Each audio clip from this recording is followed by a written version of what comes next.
Channel of Vadodara. ડભોઈના મહુડી ભાગોળ બહાર આવેલ જનતાનગર પાસે આવેલ હઝરત માસૂમ પીર બાવાનો રંગે ચંગે ઉર્સ ઉજવાયો. ડભોઈ મહુડી ભાગોળ બહાર જનતાનગર પાસે આવેલ ઐતિહાસિક અને પૌરાણિક કોમી એકતાના પ્રતીક હઝરત માસૂમ પીર બાવાની દરગાહ શરીફના ઉર્સની દર વર્ષની જેમ શાનદાર ઉજવણી કરવામાં આવી હતી.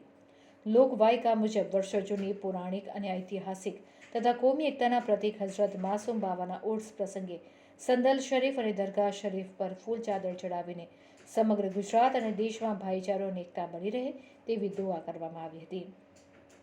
તો ઉર્સ પ્રસંગે આવેલ શ્રદ્ધાળુઓ માટે ન્યાસ પ્રસાદીનું પણ સુંદર આયોજન કરવામાં આવ્યું હતું.